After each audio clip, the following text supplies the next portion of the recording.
Capage TV. Capage TV. Les exemples les plus éloquents, ce n'est pas moi qui les donne, sont les internautes aujourd'hui. La réponse de Ferregola dans son interview en face de Papi Mboma. La vidéo fameuse et très réputée de Kouada Kofi Olomide, quand il s'adresse à ses fanatiques, les milliers de Kofifi et Kofiettes, de ne pas s'attaquer à sa fille. Elle reste son enfant. Quand bien même les divergences. Moi, je pense que l'humilité à ce niveau-là devait primer. Et ça, un adage moko ya biso ekpater. Alors, on a lingala. Mwana asumbelaka mokolo. Ok. Mais mokolo asumbelaka mwana te. Mwana osumba okitisi yo pa aussi. Mais yo yate mwana vandi osumbeli impossible. Impossible. En tant que parent, on doit se dire déjà que moi naza innocente. Déjà, il faut se dire que moi naza innocente. Il y a des guerres qui durent, qui perdurent. Mes parents moboti atigala toujours na quoi na yebi que 1 de 4 matins tongo otana. Moi na mwana. Il y a des langages envers des enfants, des langages qu'il faut adopter. Même dans la colère, il y a des langages qu'il faut adopter. Et surtout quand on punit maman, nos enfants, ce sont nos entrailles. Il faut les épargner de certaines choses. Maman nana la maman. Amona keina na lisu ya mwana. Ata la maman na keina na nte. Ata la keina na misu ya maman. Ata la keina na misu ya yaya na Marco 6. Non, c'est le 24 juin. Ndenge na monaki prince d'Angola à lobby héritier à lobaki a tchaba pina ko déplacer à déplacer qui fallait lobaki a ko retourner à retourner qui fait rigole à lobby à kozongisa stade des martyrs na bato balé. OK. Donc soka beti et zongi balé zongi. OK. Le 24 juin Bissonnion surtout na stade de martyrs. Okay. Seul Moutou, na lobaka seul Moutou na sala na émission te Zarajibé. Pose à trop. Non, ceux qui na zara trop Rajibé nga peksa ba mission ba yaka na plateau na nga. Rien le côté nous ezala te tout sera très bien à JB. Opportunité pesa magati. Déjà de nature JB est très difficile à voir sur le plateau. Pour tout le monde. Dessin nga d'abord ça dessin nga. On tourne Moutazar en étoile naï. Moi, en face de moi, il y avait un patron, un collaborateur en qui j'ai fait confiance, parce qu'il m'a fait confiance de m'avoir en cet endroit-là. En tout cas, je ne pouvais jamais m'imaginer que vie nangai na Congo et la vie à Mboma, vie nangai à la Willy Kayembe ou bien Paulette Kimutu. En tout cas, je ne pouvais pas m'imaginer dans ce sens. Moi, je ne faisais que mon travail. Je ne viendrai pas faire le culte de personnalité de cette personne-là, mais en tout cas, les gens doivent savoir que c'était un climat malsain. Et ce qui n'a sali autant d'années et de jours ici, c'est parce que mon travail a tellement été efficace que défendant Ngaï. C'est-à-dire que Moutaoum a battu dans le problème wapi.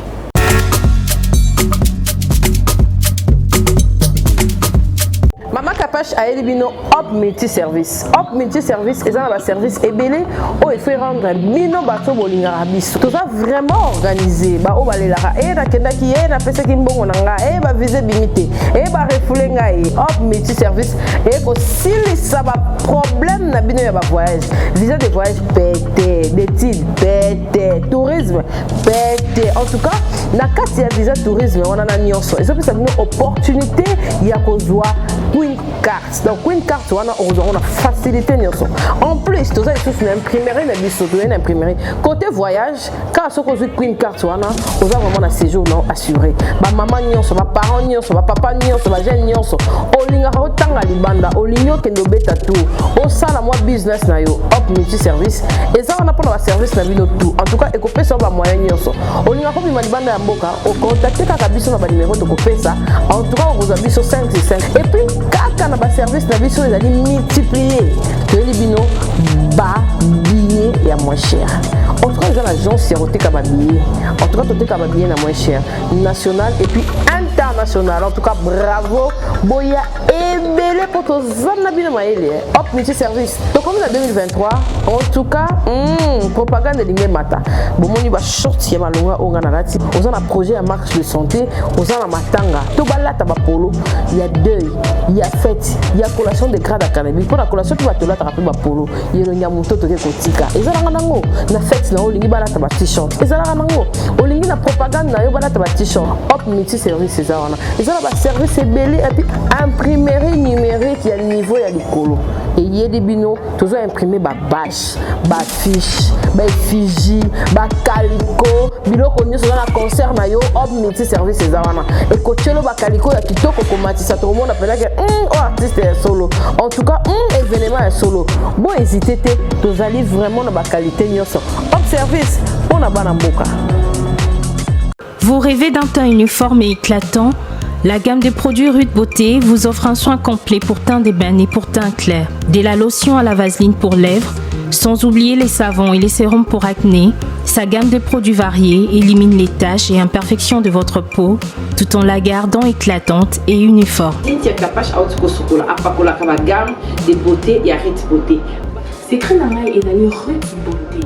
Bato nyonso balingi te na bango ezala kaka lokola mwindu ya ngolo yango gamme oyo ata bébé ya opakola ngo oyo ezali mpona teint métissé neti ngai nasalela yango mafuta na biso mpe kitoko baoyo balingaka monoko na bango koma lokola mwa rose bokomi kosisa mpe biso da mpona kobebisa monoko te rite ya beauté ayebi biso oyo toye ala mama na likambo bino otala bakento moto akoso te ba biso ota pembe avant batalo na lelobano ota biso na misaki donc zéro kento oyo omonaki batache moko esali ngai ya mwindu rite atindeli ngai mai oyo ezali vraiment naturel ekobebisa yo te ekosala allergie te donc nyonso eza naturel omonisa rite beauté aosala mpenza baproduit ya kitoko oyo basalango na kati ya mafuta sozo pakola mafuta oyo ozwi serum nango otie na kati eza na inconvénience moko te oyo ata bébé aopakola ngo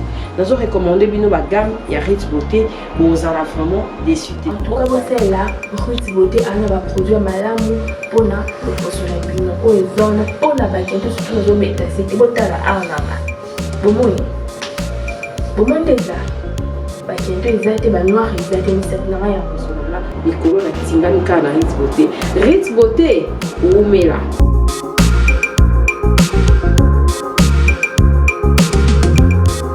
Utilisez-les dans vos soins quotidiens pour un résultat sans précédent.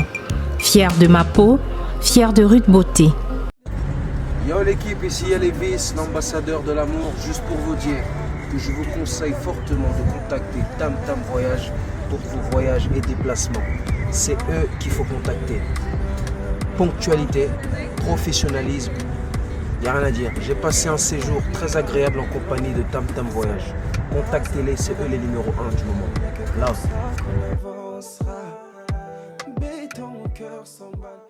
Kapash Télévision, merci à tous nos partenaires, merci à tous nos abonnés. On a notre invité qui sera spécial pour moi et pour vous. Il s'agit bel et bien de Joey Star Bangato. Voilà, non, ça va Joey. L'émission de dimanche. Yo, Kabaya français. Merci d'avoir Zolanda Bisso, en tout cas, Bisso Bata Shit.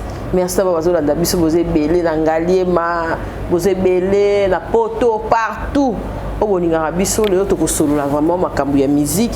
Na Joey Star Bangato. Na ebi ke ba mama ebele bazotala nga babi Kapash yesu na bubu oui. Na na bubu deti o eza vraiment atai na ngate elekinga poto sala ka mingi o eleki biso.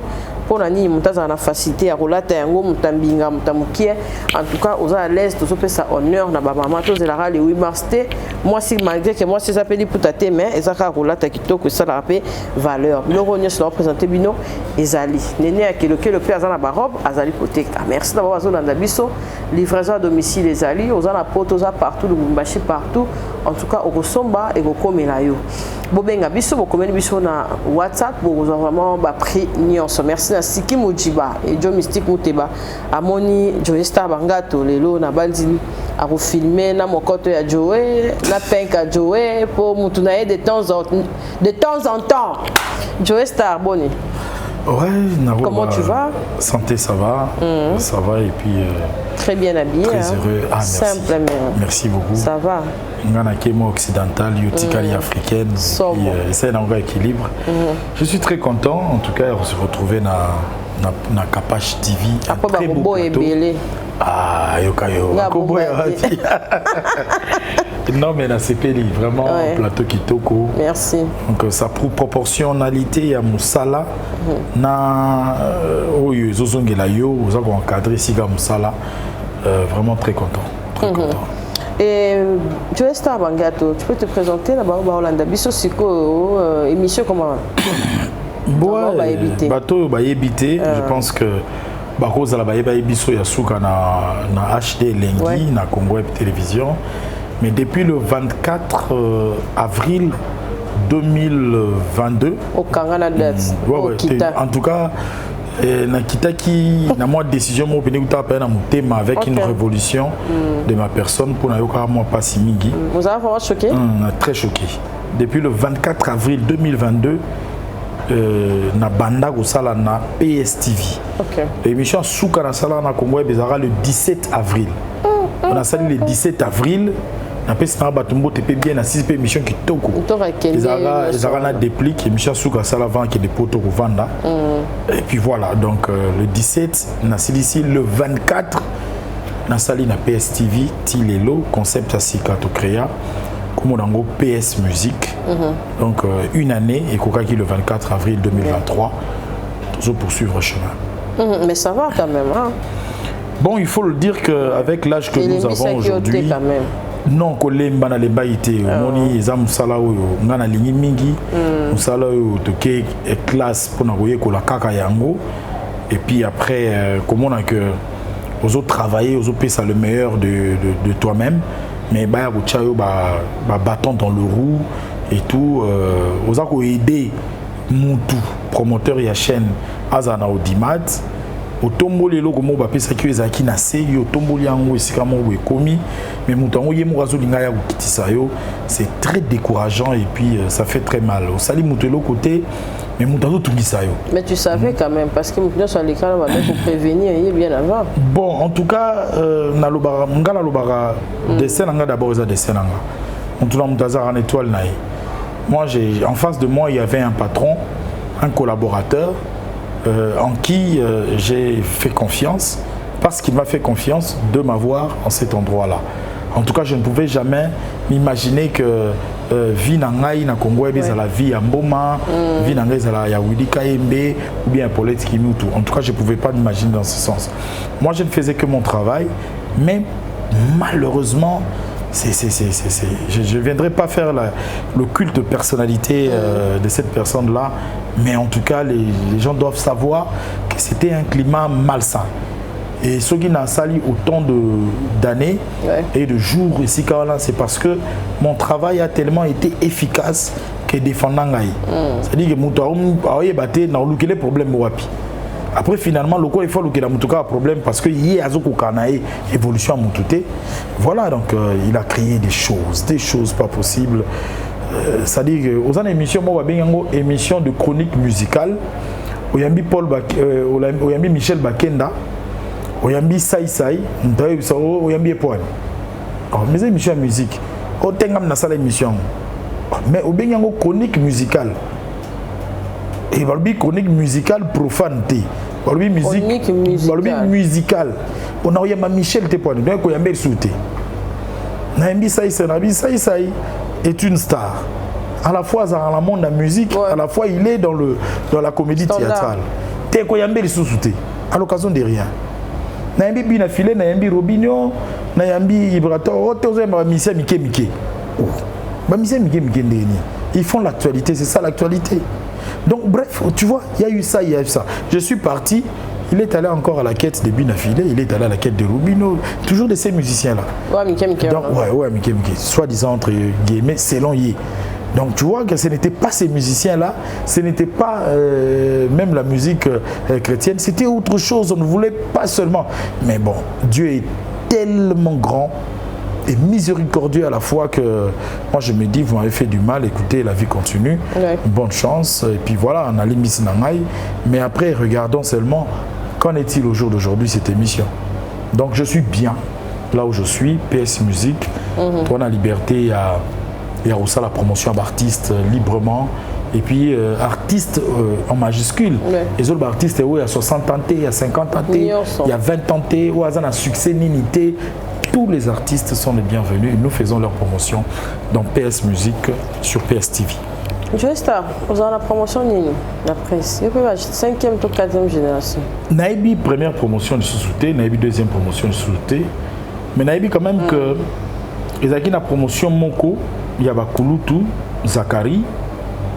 Il y a Serge Kaembe, Paul Mukendi, et puis après on a Ocha génération T, Bisoti. Ocha génération Moko, il y a Francis Kakonde. Ocha Francis Kakonde. Après Naruki Ocha un peu Blaise, hein? Pour Blaise, on dirait dans moi Katikati. Blaise Wanga. On dirait dans moi Katikati entre Ngaï na Marius Munga pe moi Moukié na Katikati parce que Marius est vraiment venu là parce que bon, j'étais dans la presse mais pas dans la chronique musicale. J'étais dans la chronique politique comme secrétaire de rédaction et tout et puis voilà. Mais sinon t'es naekuya wanakaka avec des Blaisons, avec Nati Lokole, avec Laura, hein, je dirais Laura Tendance qui est venue. Laura est venue me talonner, Jacqueline Dalla aussi, je dirais Kevin Kassoua, Yves Abdallah. Kevin a un peu porté disparu, mais il est là.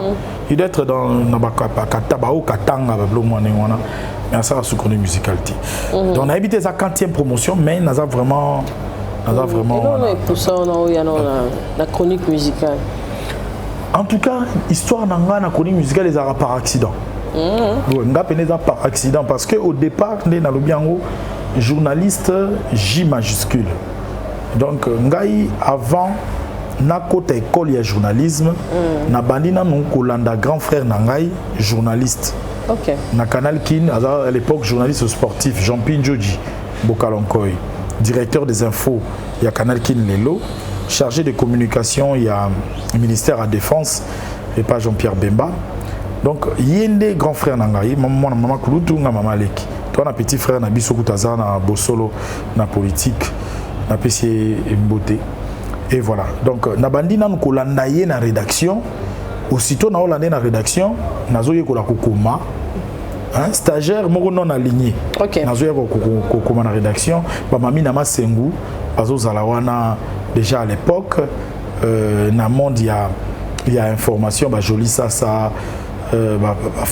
Francine Mouchipai, on a un Canal Kin, un Canal Z, comme celle à l'époque et tout. Et puis après, il m'a dit, tu veux être un bon journaliste, dans une chronique musicale époque Wana, na Canal Kin, et Zalaka Lidi Misenga. Voilà, et là Lidi Misenga na époque Wana. Lidi Misenga après fait Toulouka, avec tout taillé, ba période Wana. Wana chronique musicale, je ne pouvais jamais imaginer dans ça. Dans le monde politique. Après, grand frère Aobi, pour tu veux être un bon journaliste, il faut aller à l'IFASIC. Je suis allé à l'IFASIC. Déjà en premier graduat, j'ai officialisé stage dans Canal Kin, dans la rédaction. Et en 2004, CCTV Fumwami, j'ai fait un test, j'ai Canal Kin comme stagiaire, j'ai continué à faire un test. OK. Voilà. Et tout ça, les tests, à l'époque, on a toujours dans le banc Mingi. Et c'est que ça a moi mingi. Tout mingi ba ko ça test on a bazaki na ba parrain na MLC. Il faut zana moi tout le monde na MLC pour que ozwa. Ata ozwa quitter mais ozana parrain. Là ce qu'on a na parrain té. Na 400 na ngwa na sala test. Mais test liste bima ba cha ko mona ngati. Ba cha ko mona ngati. Mais professeur moko na canal na ifasi, professeur il y a méthodologie de la radio et télévision. Professeur Mutsoko. Ça sera biso dicté combo il y a étudiant moko Bangato Bokato là. Il a brillé, il a fait 18 sur 20 en dictée. Alors ça très important pour la rédaction. Il faut le repêcher. Et lundi. So, il y aura 8. Ouais, mais Nazanga pareil. Déclassé. Dès sur 20 personnes, on aura 21e personne. Ok. Et c'est comme ça qu'on a commencé. En 2004, CCTV Fumwami. Puis ça la rédaction. Promotion du Bosso CCTV. Tout ça les rédactions, mon TV. Il y a Kafou. Il faut ça la tête dans RTNC parce que c'est vraiment 1+4 vice-président. Et c'est moi qui dirigeais cette rédaction qui a servi des infos. Voilà. Chute à rédaction vers. Bon, chute à rédaction. Non, qu'est-ce qui s'est passé? Dislocation, il y a Wenge. Il y a Wenge musique à maison mère. Tangu Babil, Balongwe, Bangonyo surtout. Balongwe, et au sala que, Tikala na Kinshasa, Babindombe. Oui, Babindombe. Babindombe mtatikala na Kin. So Babindombe mtatikala na Kin. Fikine et Fumwami, CCTV Mbali Bosso et ko s'installer na Fikine.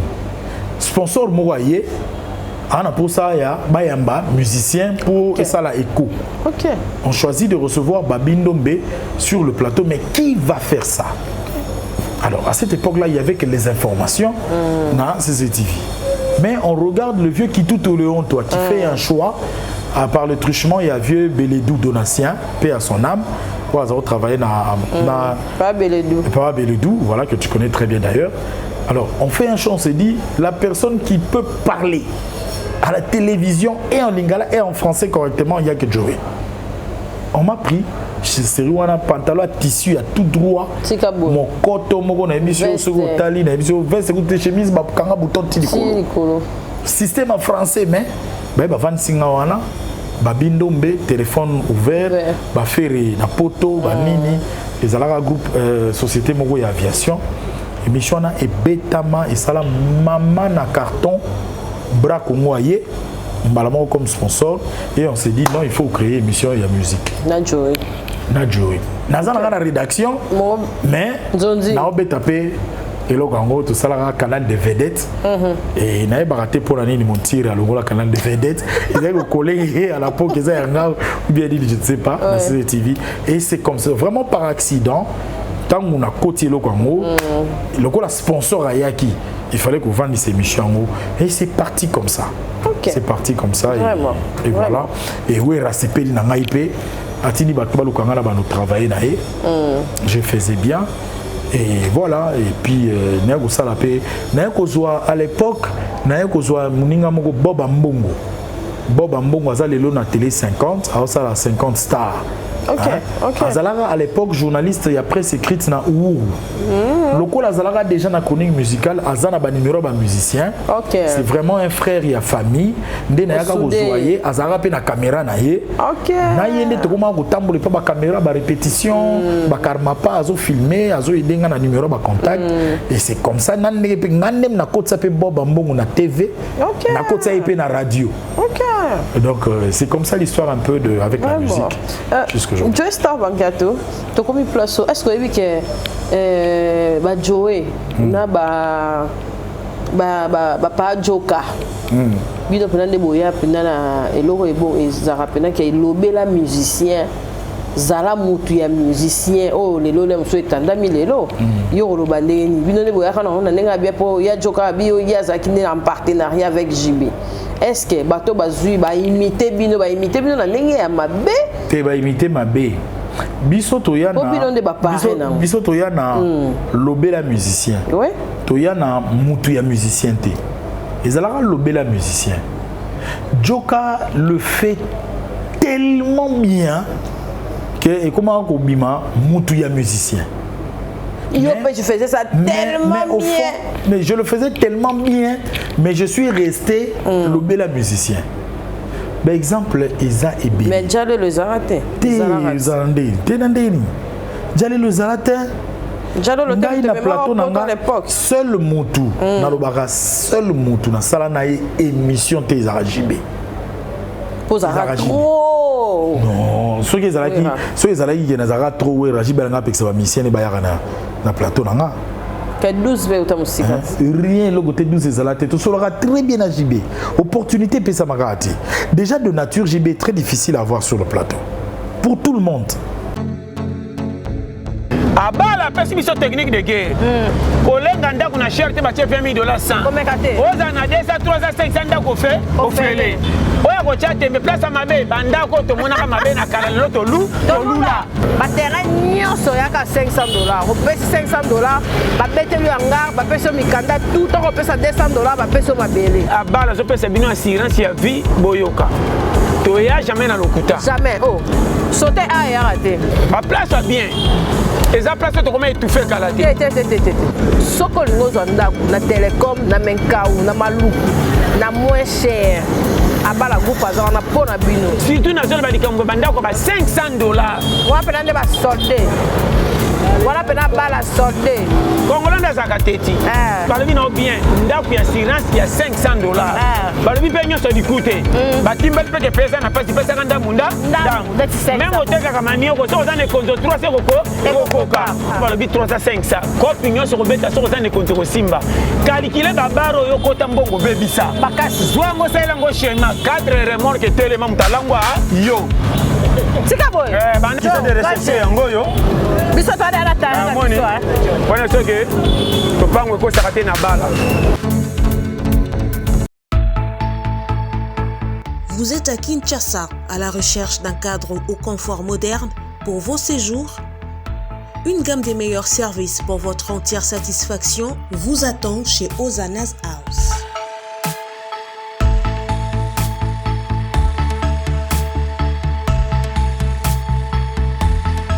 Son salon VIP vous offre un espace de travail, de détente et de restauration relaxant, climatisé,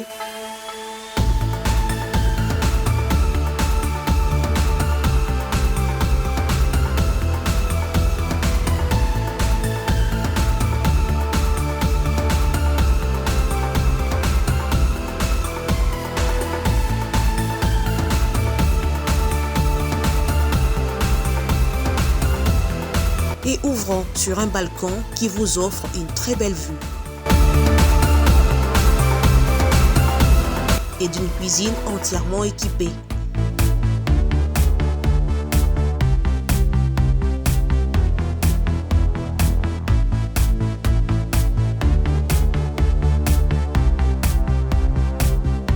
Sublimez votre séjour chez Hosanna's House. Avec nos chambres confortables, lumineuses, élégantes, donnant accès à une salle de bain bien équipée, contactez-nous au +243 99 24 46 090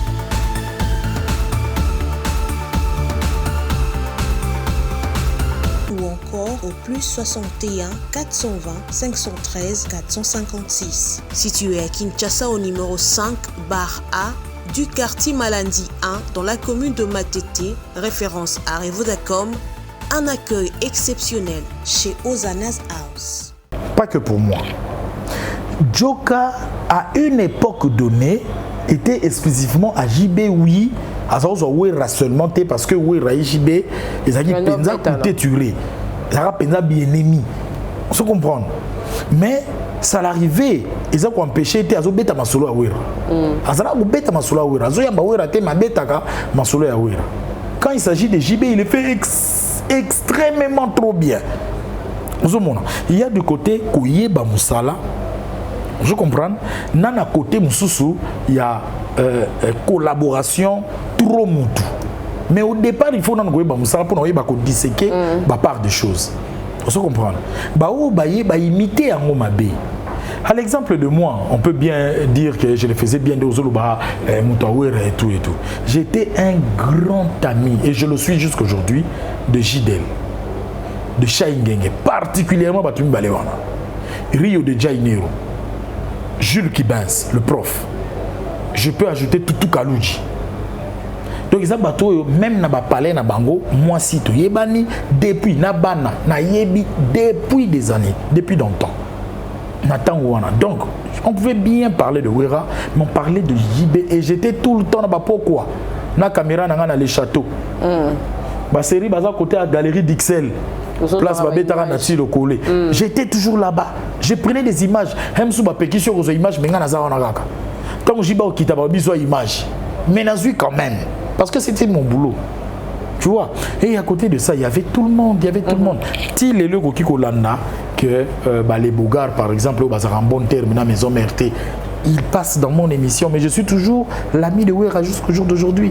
Nako yamba les Bougars, donc il y a Wera, ils ont un problème. Oh, Kingani a fini Wera, net il est là, l'Obesu qui raconte ses histoires sur Wera. Je vais le recevoir quand je voudrais. Et que ça la Wera, d'abord ça la Wera ni chaud ni froid. Ni chaud ni froid. Mais seulement bon, en tout cas, Naoki Kokota, Nazarina Kakol n'a plus de questions. Naoki Kokota pénant profondeur. Parce que Naoki Ngengende Ngayoti Lelo Naoboko la Bana, Naosa même ça là. Même boulot. Toko mitu na même question. Kosi les alagaté au fait. Il faut rester intemporel. Il faut aux alalogola banzembo logola ba 48 heures. J'ai coco. Il faut aux alalogola banzembo logola ba omba, ba blandine pe mais banzembo so ba tiesiko bobi na kaka. Ngana za bongo. Depuis le notre Joystar pérennise. Nous sommes toujours là. Toujours. La preuve, naïe les lots na capacité télévision, il faut nazala utile pour nos téléspectateurs na yo. Allo bar bien, c'est un bon communicateur. Il a de la matière.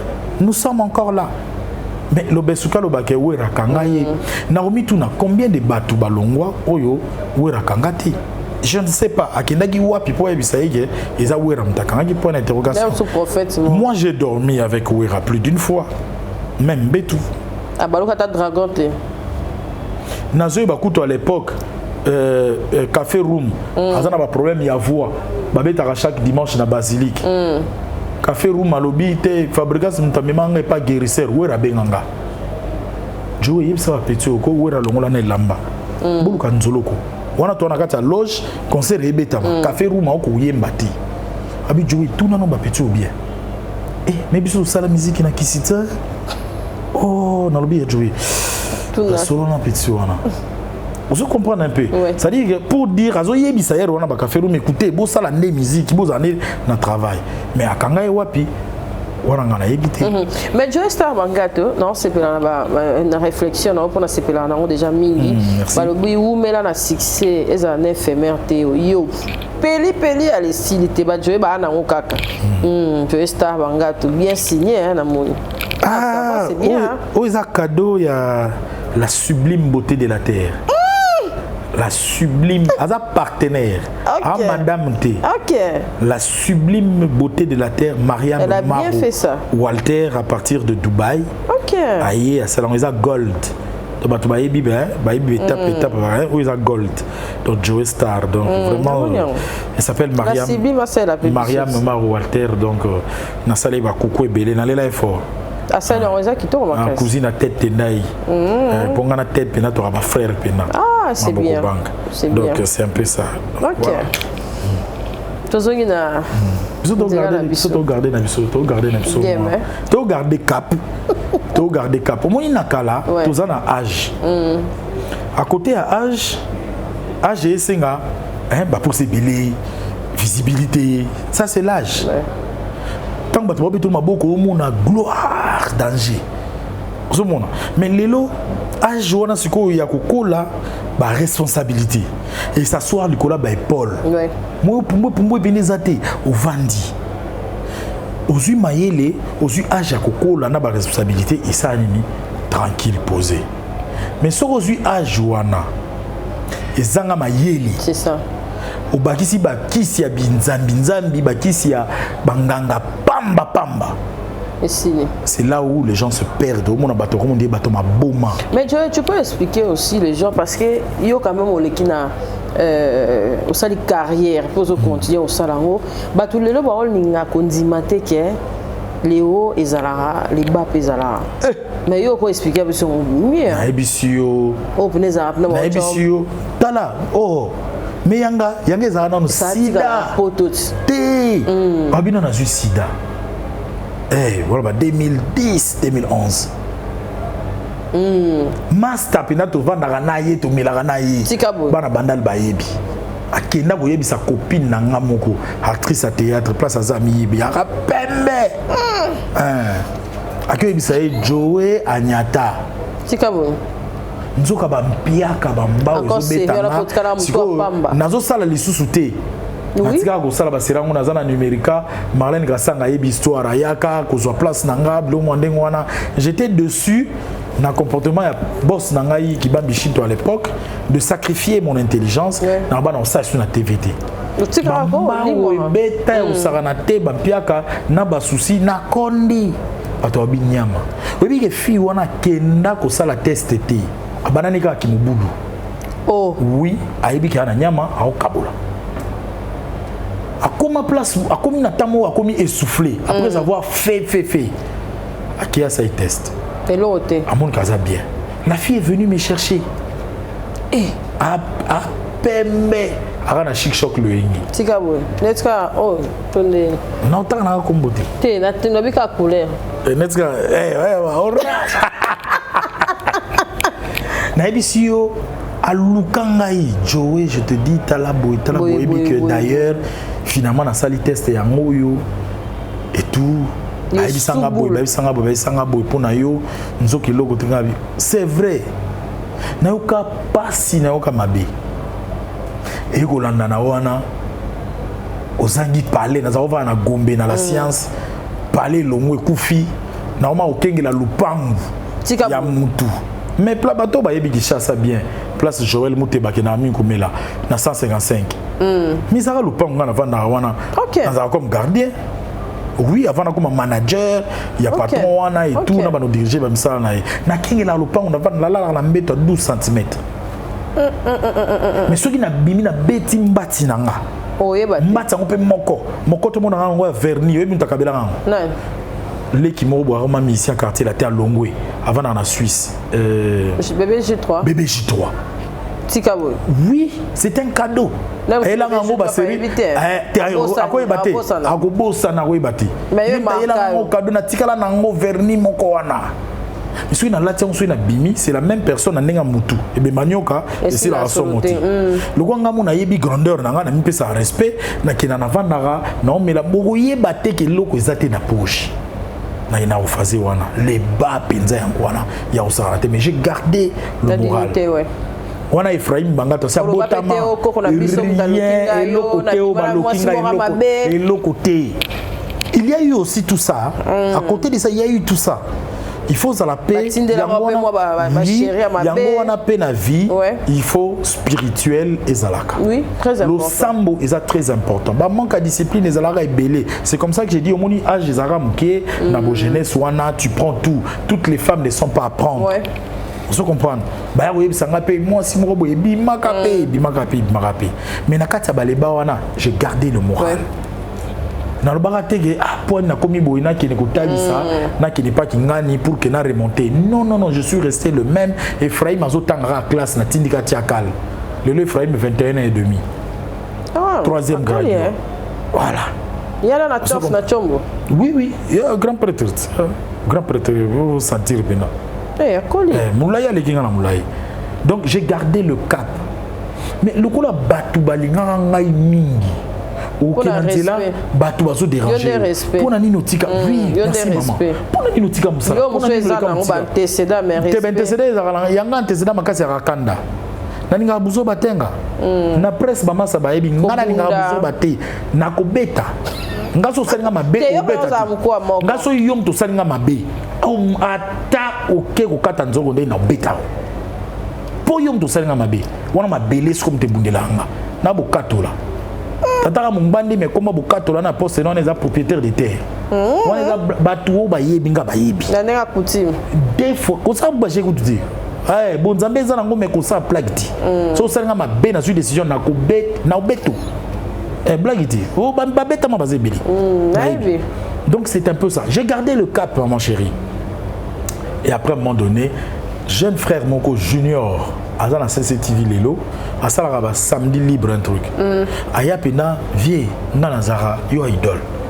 na la narayo koloba surtout français koloba articuler les mots na la narayo vie pour na nyotika bolo yo inspira biso il faut zongela so eza pour na prière nga na za Bouddha asinga na Bouddha na bola église en habité nga na chrétien na protestant un pentecôtiste mais merci pour nos conseils.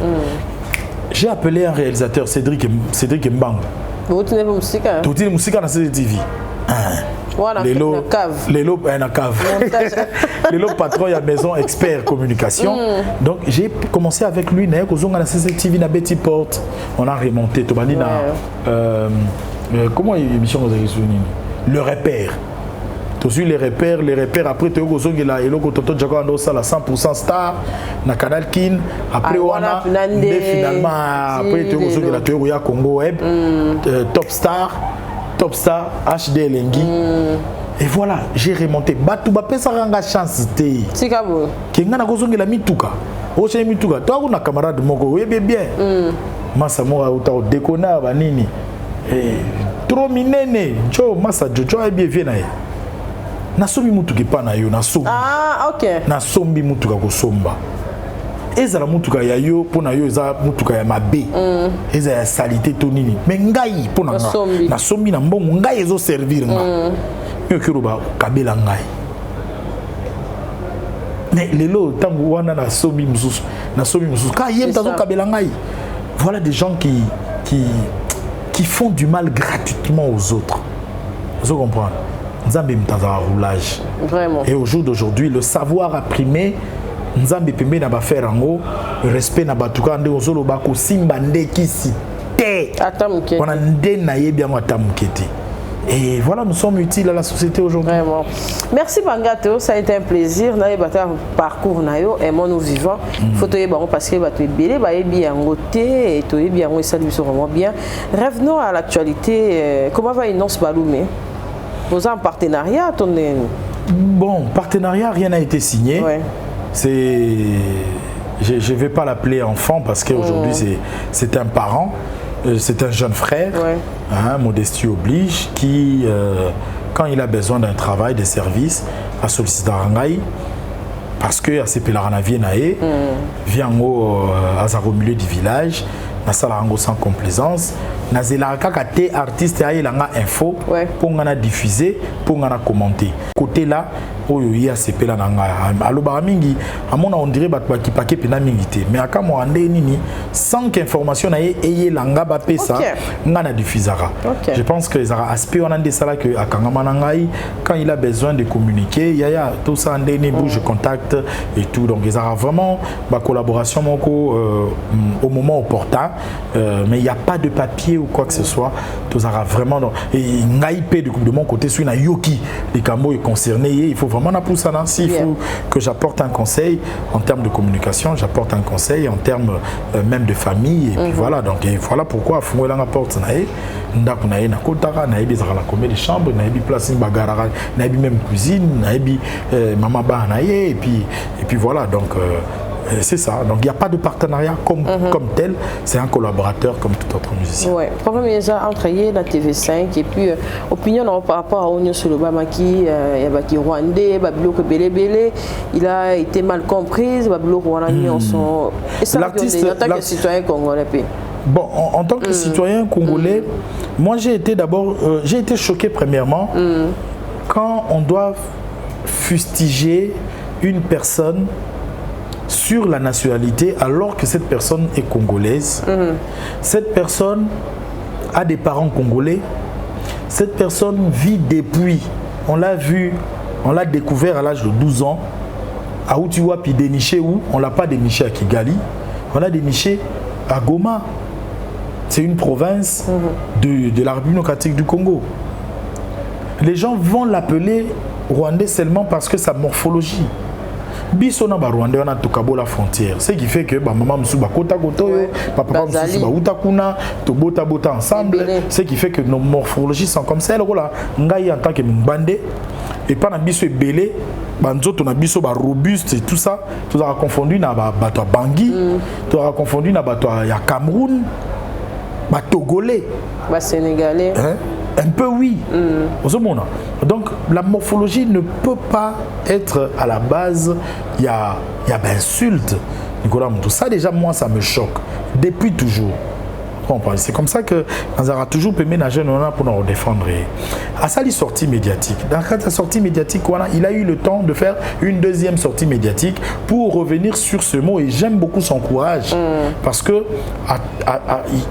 Penzana Paul n'a en place pour dire que je ne retire rien, mais je veux plutôt me faire comprendre.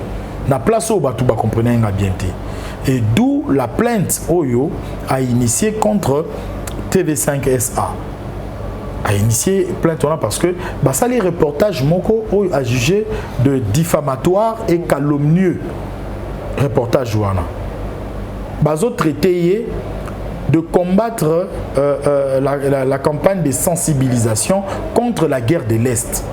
Comme quoi dans ses propos a favorisé qui a favorisé continuité de la guerre à l'Est. Or ce n'est pas ça. Ces propos, je pense que Ndeko Sango a une image encore, et puis même sur les réseaux sociaux, une image Zali, où il rapporte, quand il dit que je n'ai rien à dire à Museveni, et plutôt à Kagame, il n'a rien à dire à Kagame parce que, attends, ça date de quand? Et c'est vrai, ça date de quand? Qui ne s'est pas levé pour dire non à cette guerre? On a vu les Ouera le faire, on a vu les Kofi le faire, tout le monde l'ont fait. Qu'est-ce qu'il va dire de plus? Il en a déjà dit sur plusieurs autres plateaux. Ce n'est pas un péché s'il dit je n'ai rien à dire. Cela ne voudrait pas dire que je dis oui à la guerre. Donc, il s'est senti très lésé.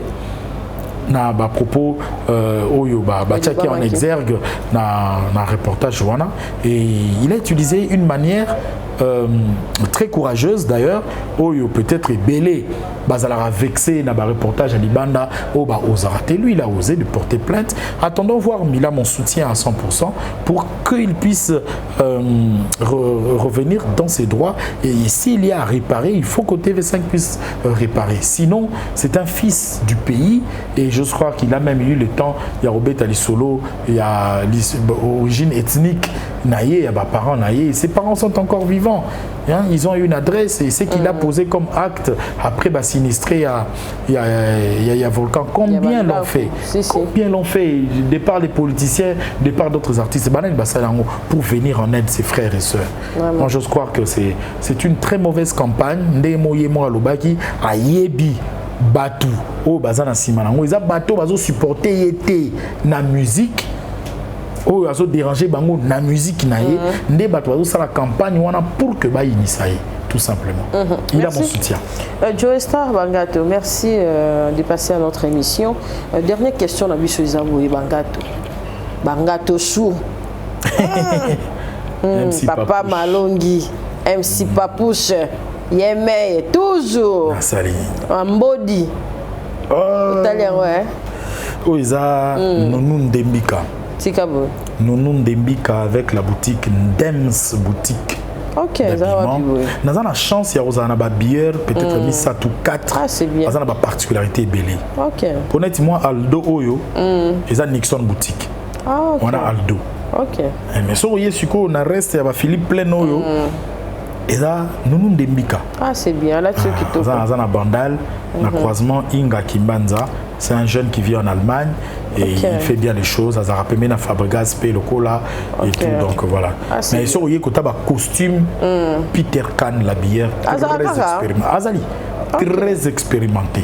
Parce que ce côté, ma poutanette sur Betty Boy, on a Zico Création, la griffe qui ne rate pas le créateur de style Créamoto. C'est bien. Joe Star, totali sortie médiatique, il a fallu pour pas. Tu belé va condamner, Missou a condamné Popol, mais belé va condamner façon où il fallait pour pas à l'obéir pour la mort naïe et puis ex-femme naïe Niki, la mort naïe Kina. Yo en tant que père, au zappé na bana tourné tout le bakara. Di banda pe na kati to yebi ndenge bampaka bazala air moko gérance et koki ko sala mandenge et puis opinion na yo parce que ça des sous vie privée parce que le bami au-dessus à média koki ko loba nini pour na yango. Voilà. C'est quand même un dossier, un sujet très sensible parce que est touché par sensibilité belée. Moi je suis père de 3 enfants et pas le moindre en termes d'âge. En cette matière des enfants, je m'y connais. Mon fils est né, je t'ai dit en début, là, 21 ans et demi. Il est en troisième. 3, 4. Ma fille, ma deuxième, elle est à Paris. Je fais un clin d'œil à elle, Patricia Bomonda Bangato. 16 ans et 8 ans, le petit Joe, qui est mon homo. Donc, j'en sais quelque chose. Et ça, un adage, mon quoi, biso pater. Alors, on a lingala. Moi, na assume la kamokolo. Mais mokolo assume la kamona te. Moi, na osumba, quitte ici, pas aussi. Mais yo, y a témoin avant de sumbeli, impossible. Impossible. Impossible. Les exemples les plus éloquents, ce n'est pas moi qui les donne, sont les internautes aujourd'hui. La réponse de Ferregola dans son interview en face de Papi Mboma. La vidéo fameuse et très réputée de Kwada Kofi Olomide, quand il s'adresse à ses fanatiques, les milliers de Kofifi et Kofiettes, de ne pas s'attaquer à sa fille. Elle reste son enfant. Quand bien même les divergences. Moi, je pense que l'humilité à ce niveau-là devait primer. Popol, non. Pourquoi condamner Popol? Je ne sais pas si c'était des questions téléguidées. Parce que ça existe. Des questions téléguidées. Je vais apprendre aux téléspectateurs ici que je suis venu ici sans savoir. Je suis venu sans savoir on parle de quoi. On me dit on parle de l'actualité, on parlera de toi. Je suis venu. Il n'y a eu rien, alors rien de préparé. Mais ça existe des interviews téléguidées. Si tel était le cas, il y aurait une petite condamnation légère, mais je ne trouve pas de condamnation pour Napopol parce qu'il y a des invités qui viennent pour parler. Ils viennent parler de nous orientons l'interview selon la demande Ezalaka, dans style journalistique. Ezali. C'est à l'artiste, il est, quand il dit bêta, alors il besoin, bon noté. Donc ayeba qui est le sala. Mais malheureusement, je dirais qu'il est vraiment tombé dans une erreur où il ne fallait pas. Comment est-ce qu'on peut renier sa paternité? Lui-même, il parle de des sensations. Il parle des sensibilités. Les femmes sont émotionnelles. Un enfant, d'ailleurs, n'en parlons pas. L'enfant est sous la garde de la maman. Du coup, l'enfant gobe tout de maman. En tant que parent, on doit se dire déjà que moi, Naza est innocente. Déjà, il faut se dire que moi, Naza est innocente. Il y a des guerres qui durent, qui perdurent. Mes parents m'ont botti à Tigalara toujours na quoi na yebi que entre 4 matins tongo et otana.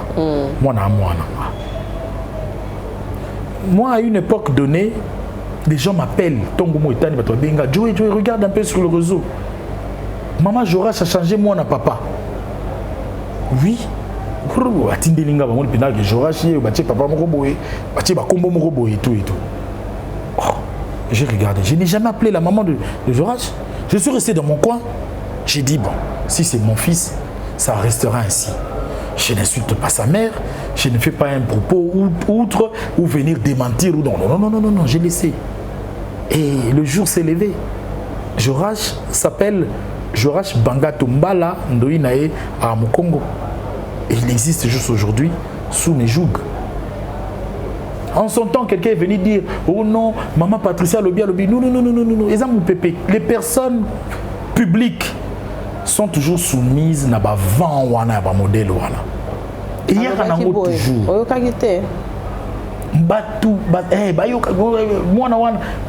On parle de Marco 6 qui serait moi, le boxeur et tout. Il faut que Até m'appelle Lobby. Avant de répondre, Kalenga ou bien après finalement, ce qui est soyez ma casse, qui est morphologie ou anaya, Marco 6 et tout, alors le baqueron t'es renié moi. Non. Il y a des langages en faire des enfants, des langages qu'il faut adopter. Même dans la colère, il y a des langages qu'il faut adopter. Et surtout quand on punit maman, nos enfants, ce sont nos entrailles. Il faut les épargner de certaines choses. Mais bon, il y a quelqu'un qui m'aurait dit que les ana mutu na façon na ya kokoka makambo mais moto a bengami moboti aza exceptionnel du moment où, c'est-à-dire que tant au komi kaka moboti, au komi exceptionnel en termes de décision. Parce que tu as des charges, parce que au komi nzambe yase, batu bao dépendre na yo. Moi nana vandara na azara dans les airs. Ayeko ya na union na bango. Ce qui maman lobara que tata na bino existera te. Maman mtalobi. Loko la bana bazana garde maman koti bango ba koti bango. Mais avec beaucoup de... C'est comme ça que moi j'implore toujours. Tu sais, Kapachi, moi je suis un chrétien. On a bâti Sami par immersion. Na mission ba église protestante, surtout ça ba église du Christ au Congo, ECC. Sur l'université, toi na église Mogoana, il y a protestant sur l'université, yolo boykoto ba ya ngo soki Khartoum et ils ont quartier Mogo ya benga ngo agricole. Ils ont un Mombele. Voilà, sur l'université. Nous sommes dans la sous-région de Lembawana. Mais après, on a là, je suis quand même resté chrétien pentecôtiste. La borne na Rokende, Arche na Rokende, église dans l'église ICC, Impact Centre Chrétien. Ngai na Rosengana, homme public, union surtout, Zala. Montolo sambo pour nos arabes chrétiens to ko zappé musulmans et tout mes âmes montolo sambo bana tina bango na kelasi oya ngaza na poto mais abotami na Kishasa moko na bango ana poto abotami na Kishasa quand on a sorane na ibisake toujours ko bosa na nzambe te parce que nzambe ako sunga pe bana na modèle ya ba réaction na bango na modèle ya mitu na bango ba ko s'emporter te par rapport à ba milimu et tout chaque ba parents parce que les hommes publics sont menacés par des vents ça et là.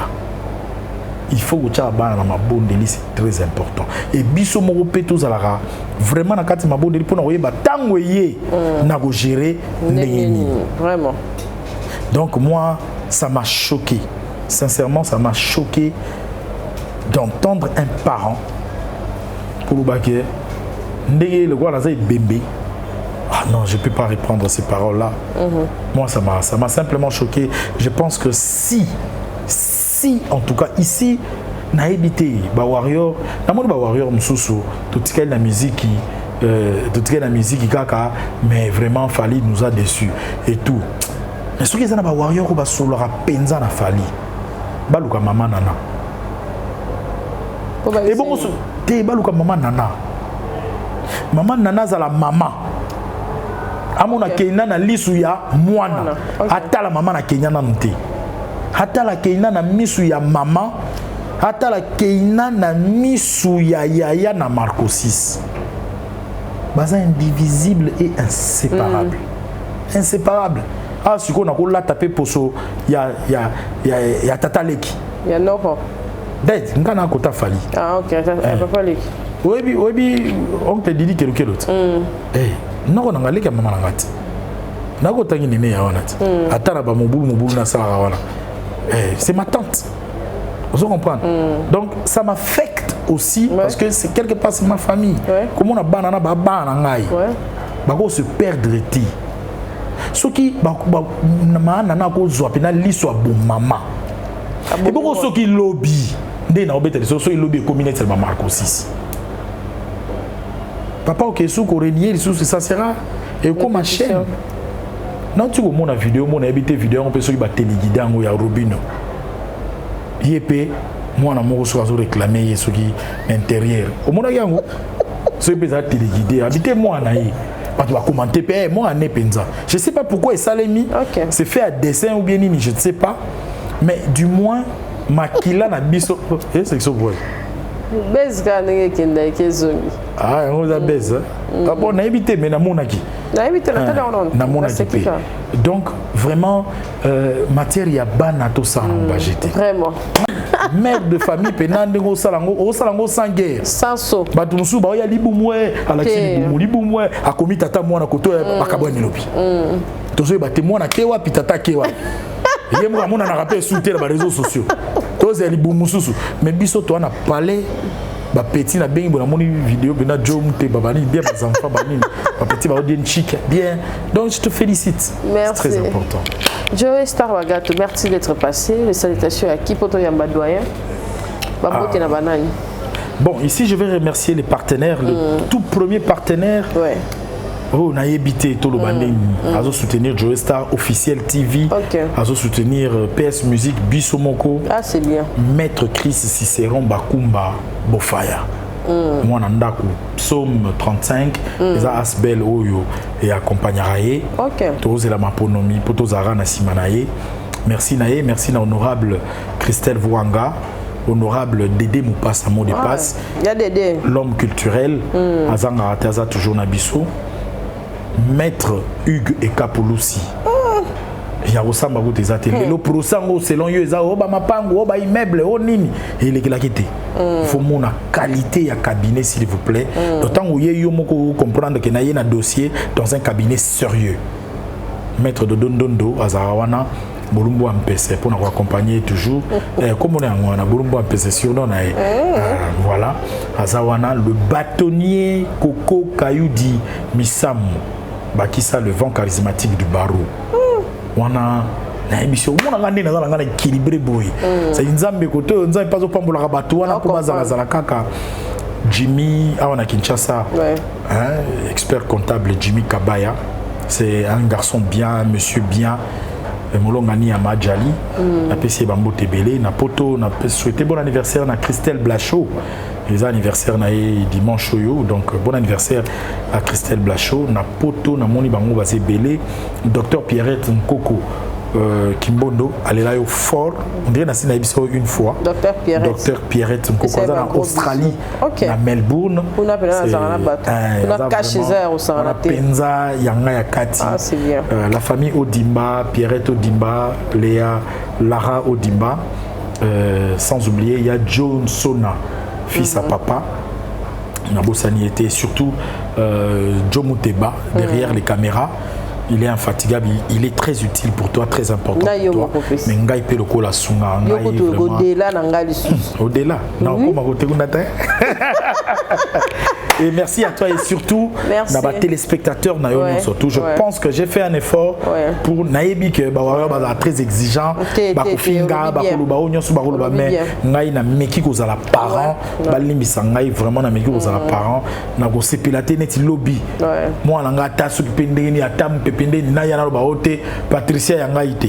Joe yangaite. Ah, ikoto sur au portail. Non, même si tu étais choqué. Non. Reviens au bon sentiment. Reviens au bon sentiment. Vraiment. Qui châtie bien, aime bien. Merci, Joe Star. Vraiment, s'il te plaît, te souhaiter bonne chance, s'il te plaît. L'événement, c'est le 24 juin. Ah, ok, le Ferrego là. L'événement, c'est le 24 juin. Ndengi na monaki prince d'Angola, à lobby héritier, à l'obaki. Achaba Pinar déplacé qui fallait le baki à retourner qui fait rigole à lobby à Rozongisa stade des martyrs na bato balé. OK. Donc ce cas Betty et zongi balé zongi. OK. Le 24 juin bisognon surtout na stade de martyrs. Bonne chance na faire aux États-Unis. Prière na ngai butumo nzambeo de gola zonga. Nzambeo Ferrari bazonga vraiment bazonga basa l'événement wana et la bango ba porte et puis et aux Ara Congo m'ont gagné donc bonne chance à l'artiste Ferrigola. Merci Joey Bangato, merci Joe Mystique, merci à tous nos abonnés partenaires. C'est déjà la fin de cette émission. Bolingi Baro, Bolingi Kolata bien, Maman Kapachou Lazana pour la bisdo. Merci, bye, à la prochaine, au revoir. Capage TV. Capage TV.